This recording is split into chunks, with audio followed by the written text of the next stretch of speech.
The Wizard of Oz is a 1939 American musical fantasy film adaptation produced by Metro-Goldwyn-Mayer, or MGM, and based on L. Frank Baum's children's fantasy novel The Wonderful Wizard of Oz. The classic story follows a young girl named Dorothy and her dog Toto as they are swept away by a tornado to the magical land of Oz, where she must follow the yellow brick road to the Emerald City to meet the wizard in hopes of returning home. Along the way, she befriends a scarecrow who wants a brain, a tin man who wants a heart, and a cowardly lion who wants courage, while facing the threat of the Wicked Witch of the West. In the end, the ragtag group realizes everything they wanted was within them all along.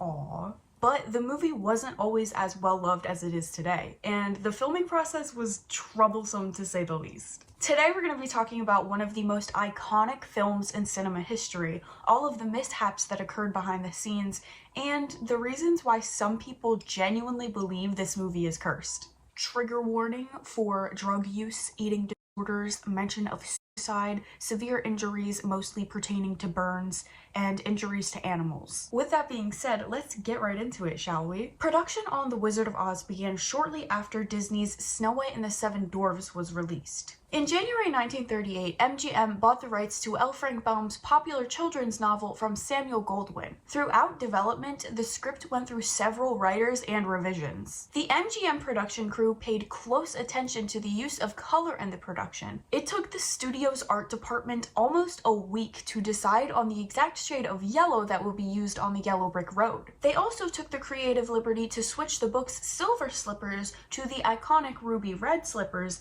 as red would show up better on Technicolor. In an earlier version of the film, the star of the movie, Judy Garland, was filmed wearing a blonde wig and heavy makeup for more of a baby doll look, and she performed the part of Dorothy in more of an exaggerated fashion. During reorganization of the production, George Cukor temporarily took over as director. He changed Dorothy's costume and told Judy to be herself. The blonde wig was thrown away in favor of her natural brown hair, the makeup was tuned down, and Judy gave more of an authentic performance. Before this, however, there was actually a lot of controversy following the casting of various characters, including our favorite little farm girl, Dorothy. Originally, MGM wanted to cast 11-year-old Shirley Temple because she was the most prominent child star at the time. Shirley Temple was actually a fan of the book and was interested in the role of Dorothy, but the studio she was working for at the time would not allow her to leave her contract to star in the film. MGM then cast Judy Garland despite her being older than the age at which Dorothy had been written. Actor Ray Bolger was originally cast to play the Tin Man,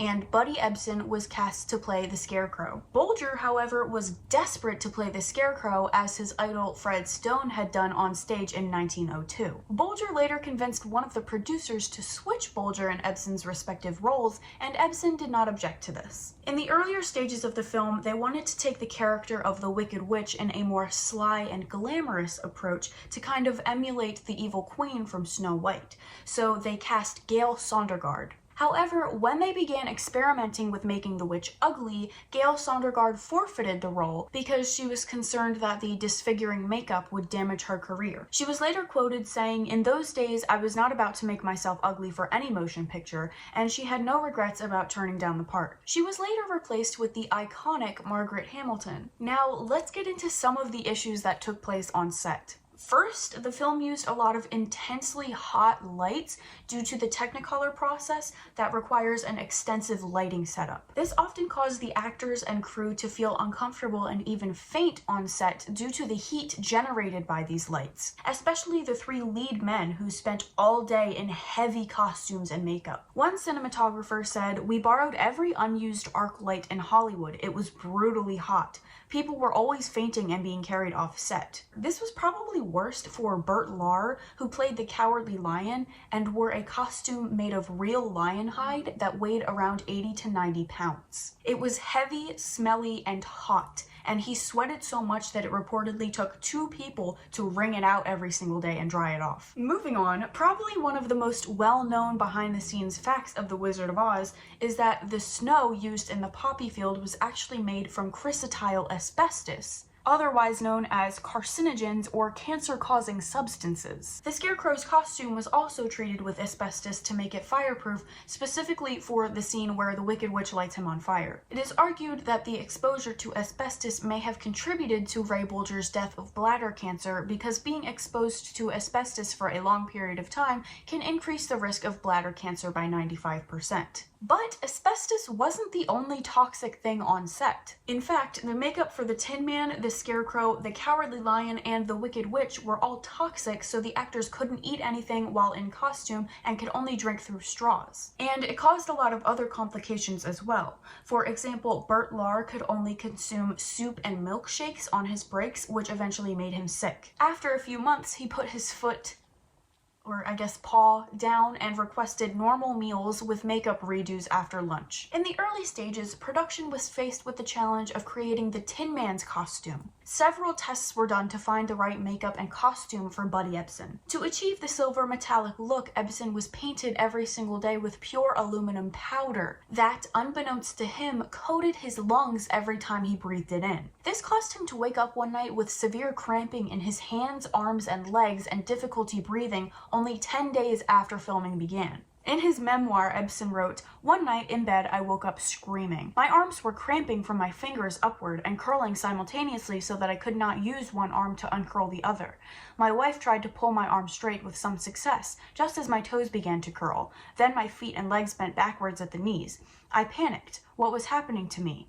Next came the worst. The cramps in my arms advanced into my chest to the muscles that controlled my breathing. If this continued, I wouldn't even be able to take a breath." He was hospitalized and spent 2 weeks in an oxygen tent. His daughter later stated that the studio misrepresented this as an allergic reaction. In a later interview, Ebsen recalled that the studio heads only took his illness seriously after he was hospitalized. The filmmakers basically harassed Ebsen to get better quickly, and when he couldn't return to work, they just replaced him. No footage of Ebsen as the Tin Man has ever been released, only photos taken during filming and makeup tests. His replacement, Jack Haley, was not informed of the reason why Ebsen left the production. The makeup used for Haley was quietly switched from a powder to a paste, with a layer of clown white grease paint underneath to protect his skin, which later caused Haley to develop a severe eye infection, which he thankfully got treatment for before it caused permanent damage. To keep down on production costs, Haley only re-recorded If I Only Had a Heart,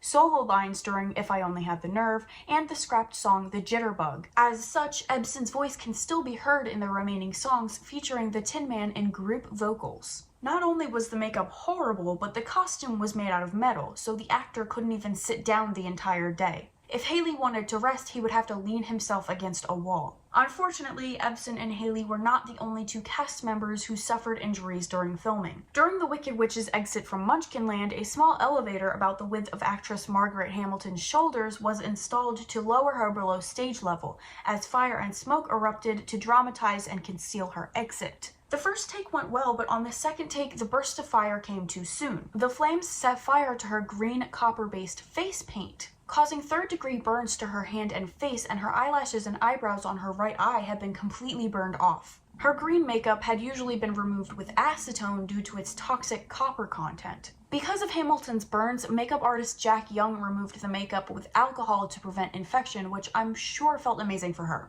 The studio called Hamilton the next day, wondering when she'd return to work, but it would actually take 6 long weeks for her to recover from her injury. Even after returning to set, she had to wear green gloves instead of green makeup because the nerve endings in her hand were still exposed from the burn. Unlike Ebsen, she didn't get fired and replaced because they could live without her on set for a few weeks. After her recovery, she stated, "I won't sue because I know how this business works and I would never work again. I will return to work on one condition: no more fireworks." However, on her first day back on set, she was scheduled to perform the Surrender Dorothy scene, which would involve her sitting on a broom with smoke-based fireworks pouring out the back. Holding true to her word, Hamilton refused. You stand up for yourself. You draw that boundary, girl. Her stunt double, Betty Danko, performed the scene. Unfortunately, Danko would also suffer a catastrophic accident. The pipe on the broom exploded on the third take and caught fire. Danko ended up in the hospital for 11 days and her legs were permanently scarred. Okay, let's take a short break from the grim stuff and talk about something a little less serious. A little palate cleanser, if you will. A mysterious occurrence that allegedly took place on the set of the film involved Professor Marvel's coat. He was like the con man psychic that Dorothy meets in the beginning before the tornado. The story goes that they wanted a nice looking but tattered coat, so the wardrobe department went to an old second-hand store and bought a whole rack of coats. Frank Morgan, who played the Wizard of Oz and Professor Marvel, the wardrobe guy on set, and director Victor Fleming got together and chose a coat. The coat they chose had the exact shabby look they were going for, so they used it in the movie. One afternoon, Frank Morgan turned out the pocket and inside was the name L. Frank Baum.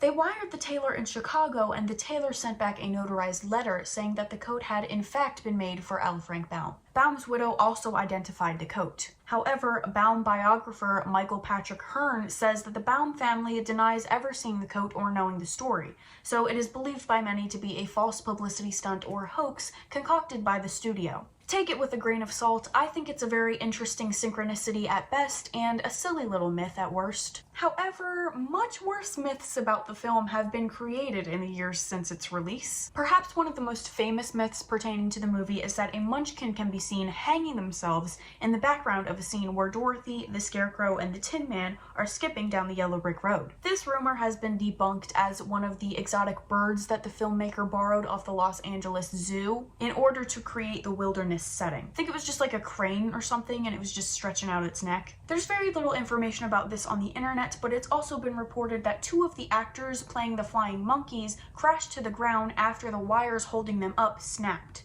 That's it. Thought I'd just throw that in here. Unfortunately, the painful accidents would not just be limited to the human actors on set. The lovable Toto was played by a female Cairn Terrier named Terry. One day, an actor playing one of the Wicked Witch's soldiers accidentally jumped on the dog and sprained its foot. Why did I say that? Sprained its foot.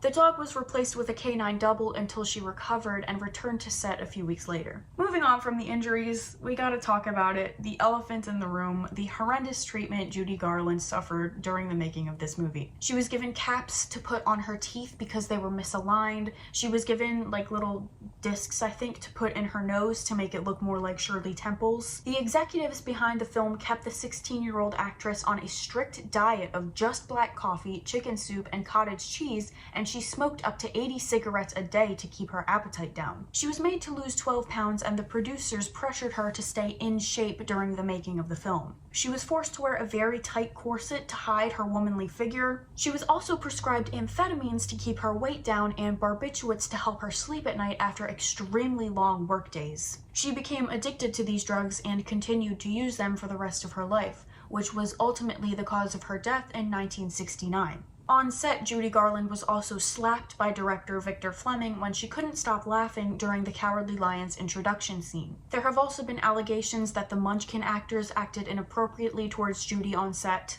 The Munchkins have been accused of making Judy's life miserable, touching her without her permission, and putting their hands underneath her dress. People who do not believe this say that the actors would go drinking near the Culver City Hotel where they stayed, but nobody on the movie ever saw or heard of a Munchkin assaulting her, and that one asked her to dinner but she said no, and that was as far as it went. So to this day, it's still widely debated whether or not it happened. In addition, despite being the star of the film, Judy reportedly made the third lowest salary in the entire cast, earning only $500 a week. Only higher than the Munchkins and Terry the Terrier. Just a few more random behind-the-scenes facts I thought I'd throw in here. The Cowardly Lion and Scarecrow masks were made of foam latex makeup created by makeup artist Jack Dawn, who was one of the first to use this technique. It took an hour each day to slowly peel Bulger's mask from his face, a process that eventually left permanent lines around his mouth and chin. The oil used to grease the Tin Man's joints was actually made of chocolate syrup. For the horse of a different color scene in the Emerald City, Jell-O powder was actually applied to white horses to give the effect of the color. Filming for the majority of The Wizard of Oz's Technicolor sequences took over 6 months. from October 1938 to March 1939. The cast worked long hours, often arriving at 4 a.m. to be fitted for costumes and makeup, and not leaving till sometimes after 7 p.m. The movie originally ran over 2 hours long, but the average length of a film in 1939 was only 90 minutes. As such, the directors made many cuts, including the Scarecrow's elaborate dance sequence following If I Only Had a Brain, reprises of Over the Rainbow and Ding Dong the Witch is Dead, a number of smaller dialogue sequences, and even the Jitterbug song and dance number, which was one of the most expensive scenes in the movie. In fact, the most famous song, Over the Rainbow, was also almost deleted. The studio thought it made the Kansas sequence too long and would be over the heads of the child audience. They also thought it was degrading for Judy to sing in a barnyard. But of course, they ended up leaving the song in, and it went on to win the Academy Award for Best Original Song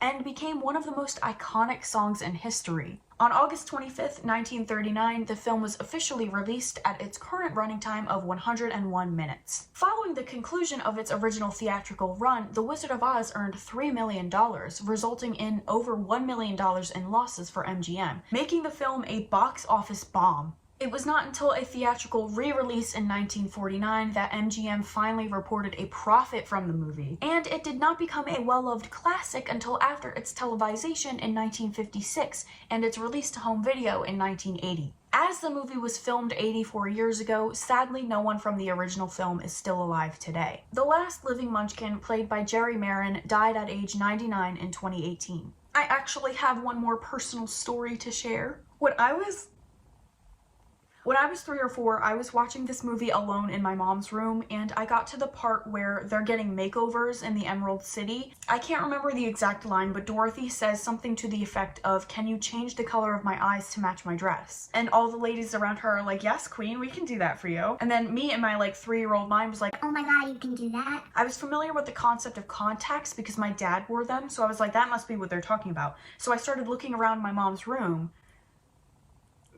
to find something to stick in my eye. So I grabbed the closest thing to me and was like, oh yeah, this looks like it'll do the job, and I stuck it right on in. Unbeknownst to me, the thing I had just stuck in my eye was a Listerine breath strip, which, if you're unfamiliar, are like these tiny little strips of paper that you put in your mouth and then you drink some water and it dissolves and it makes your breath smell good. So it's like gum, but like it disappears, kind of. And it's also the texture of sandpaper. So my dumb ass sticks it in my eye. Pain. Instant pain. I start screaming. I had to go to the doctor. Come to find out, I had cut my cornea. Just for shits and gigs, I would also like to point out that the Listerine breath strip I used was blue. So even by my own logic, if it was an eye color changing thing, I don't know. I don't know what I was hoping to get out of that. Needless to say, this film was dangerous for everyone involved, and even people who weren't involved. Justice for my eye. But that's all I have for this video. Please let me know what you guys think. If you have something nice to say, leave a comment. If you have something not nice to say, leave a comment. Please remember to like, share, and subscribe, because in my next video, I'm going to be blindfolding myself and building IKEA furniture while singing opera. Will I assemble the bookshelf correctly? Unlikely. Will I hit the high notes? Definitely not. But will I put a drawer in upside down and call it art? Oh, 100%. Okay, thanks, bye. I curled the ends of my hair and now you can't even see it. Sir, I'm trying to tell a story. I'm trying to tell an anecdote. The Wizard of Oz? Shut up, girl. Come on, just say it.